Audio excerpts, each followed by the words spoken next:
I did not serve 3 combat tours in Iraq only to come home and be extorted by my government's use of civil forfeiture laws. But that is what I feel they have done to me, and I need you to stop it from happening to anyone else. Imagine happening to a veteran. Well, imagine your bank account seized by the IRS with no proof that you've done anything illegal. That is what the IRS has been doing for years to innocent business owners, just making large cash deposits. Now, the tax agency's chief says he's sorry, but lawmakers want to pass a bill to make their power to seize property illegal. Steve, I think it's time to clip their wings. Do you? It's not time to clip their wings. It's time to shoot the whole bird and replace it with a flat tax. What they're doing is engaging in criminal activity. They seize your assets, and then they negotiate when they don't have a case to make on getting your assets back, knowing that small business people don't have the resources to fight them. So this is illegal seizure. This is criminal activity, just like targeting conservative groups, which they did 3 years ago. Bill, it runs totally counter to our system of justice, innocent until proven guilty. Well, I'm going to make myself a lot of friends by putting in a good word for the IRS. Ooh. Now, the IRS needs snatching power, cash snatching power, in order to deal with deadbeats, some of whom are quite prominent.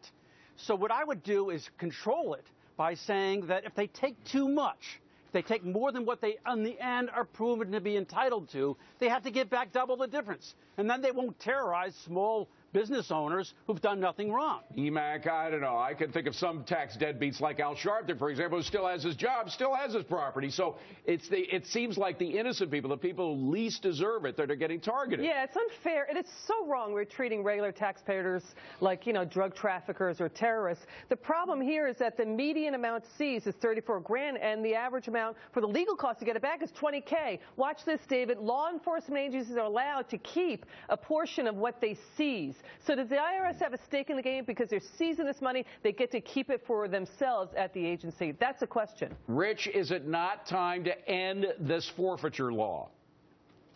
I sadly and reluctantly have to agree with Bill until such time that we do have a radically simplified tax program, as Steve advocates. The IRS needs this power. There just should be a much higher barrier of probable cause. My God, it's harder for police in the city to get a subpoena than for IRS to seize property. But Sabrina, look who's getting caught in the squeeze. It's innocent business people. In this case of that one guy, a veteran, the people who least deserve it. Right. And actually, I thought it was, sort of kudos to the Republicans for actually bringing this down to the personal level, which they often fail to do. The problem, of course, is that it's much more pervasive than this one veteran. It's actually over the course of the past 7 years, or I should say from 2005 to 2012, the IRS has seized more than $240 million in this same approach. And so I think that people need to realize just how pervasive the problem really is. Steve, once again, the people with power and influence avoid the problems. It's the innocent people that get caught. Absolutely. And the arrogance of the IRS is demonstrated, David, by the fact they've rehired hundreds, if not thousands of people who committed illegal activities, didn't file their tax returns. The IRS hires them back. What kind of... That's unbelievable. Time for a big change. Coming up, Apple keeps making history. It's now the first company with a market value of over $700 billion. But don't worry, if you missed its ride up, our informers have the next record breakers coming up.